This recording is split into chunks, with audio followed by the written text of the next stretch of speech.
Subscribe to our channel by clicking the subscribe button. Click the bell button and enjoy the latest uploads from our channel. Arrived in the western Indian city of Ahmedabad on Wednesday for a two-day trip in the country. Well, this is his first visit to India since taking office. Abe was greeted by Indian Prime Minister Narendra Modi at the airport, and the two leaders expected to talk about further cooperation and closer ties. The pair will also attend a ceremony for India's first bullet train project, which will make use of Japanese technology.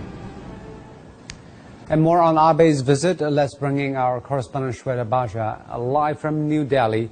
Shweta, this is Abe's first official visit to India, the South Asian nation. What is the primary purpose of this trip, and what are the issues on the table? Well, first of all, top on the table is strengthening ties between India and Japan. Remember, India and Japan have had good relations for decades now, and then this entire meeting is to strengthen it. If you look at Abe's visit itself, it started from Narendra Modi's hometown, which is Ahmedabad in the state of Gujarat. He was the chief minister of that state before he became India's prime minister.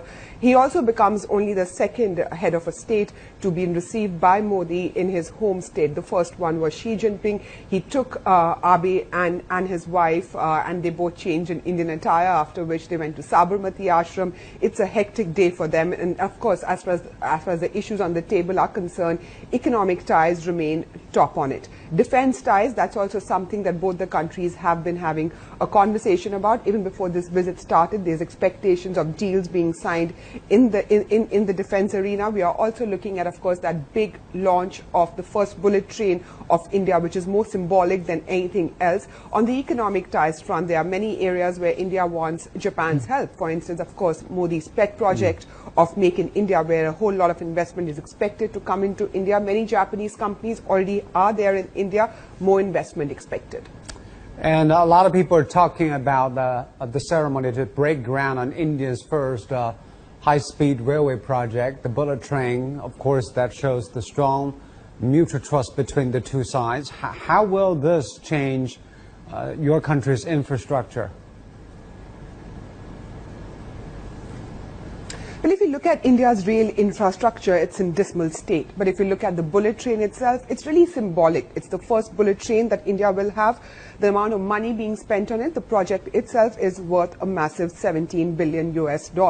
It will ply between India's financial capital, Mumbai, and Ahmedabad, which also happens to be a major trading city. So to ply between both these cities, the groundbreaking ceremony is more symbolic in nature. As far as India's infrastructure is concerned, of course, a lot more needs to be done. But if I was to talk just about that bullet train specifically, it will be about 311 mile or 500 kilometers long high-speed rail ring between, of course, the financial hub, which is Mumbai, and industrial hub, which is Ahmedabad.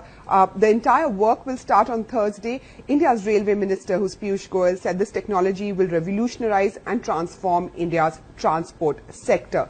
But remember, as far as this is concerned, much more needs to be done. Many other bullet train needs to be built, and everybody is questioning why wasn't the first bullet train between India's capital Delhi and India's financial capital Mumbai, really, which has a whole lot of trading going on between both these places. Also, a whole lot of people movement that happens between Mumbai and Delhi. But all in all, very symbolic in nature, India's first bullet train, which will be launched by both the heads of state. Does it mean that India will stick with the Japanese technologies? That's not sure, really, whether India will stick with Japanese technology or not. But as far as this is concerned, the entire process that went into giving Japan that deal, it went on for years, really, and after which Japan was decided. If you look at the technology itself, India, of course, wants that technology to come in, but the first project would really serve as a pilot project. We'll see how it actually pans through, how many years the entire project goes through. Indian government wants the project to actually happen as soon as possible.